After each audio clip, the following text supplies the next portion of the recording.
श्री राम समर्थ। अक्टूबर 27। परमेश्वर को कर्ता मानकर चिंता करना छोड़ दे।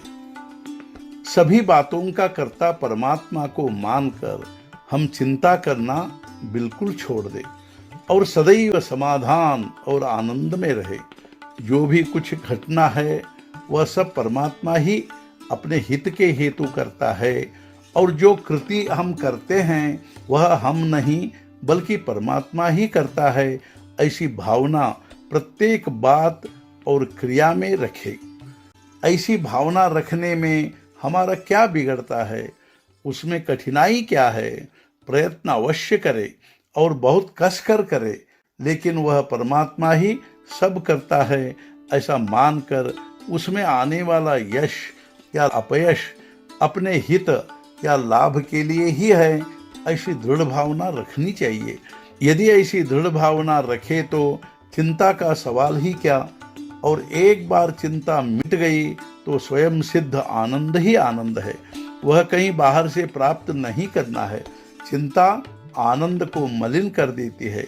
संक्षेप में यदि यह कहना हो तो ऐसा कह सकते हैं, मैं का अर्थात कर्ता का भाव परमात्मा को दे, जिससे चिंता मिट जाती है और विशुद्ध आनंद शेष रहता है।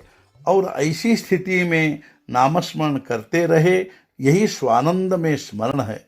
हमारा कर्तापन का बल अधूरा है। यह अपने स्वाधीन नहीं बल्कि परमात्मा के अधीन है। अतः सुख दुख की यातना हमें नहीं परमात्मा को होनी चाहिए।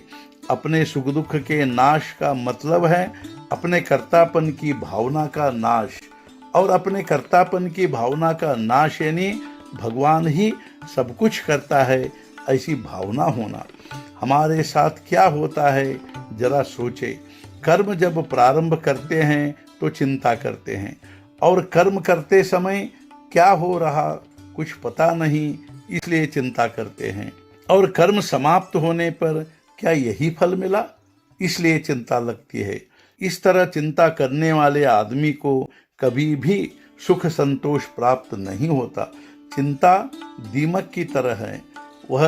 वह जब कुछ खाती है तब दिखाई नहीं देती, किंतु कपड़ा या पुस्तक खाने पर दिखाई देती है। उसी तरह चिंता हमारी निष्ठा कम करती है। उस अवस्था में वह दिखाई नहीं देती, लेकिन बाद में दिखाई देती है।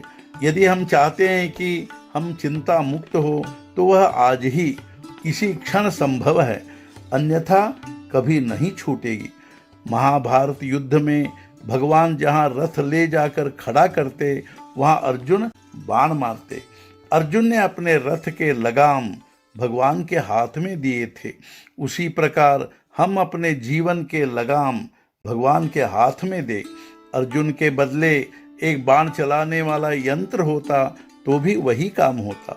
वैसे हम भगवान का यंत्र बने। यंत्र चलाने वाली शक्ति और यंत्रों से काम करा लेने वाली शक्ति भगवंत ही है। हम अपने स्वामी पर पूरा विश्वास रखकर उसके नामस्मरण में रहे। आज का मुख्य विचार, हमारी देह प्रारब्ध पर छोड़कर साधक को मजे से उसके सुख दुख की ओर देखना चाहिए। सद्गुरुनाथ महाराज की जय। जय जय रघुवीर समर्थ।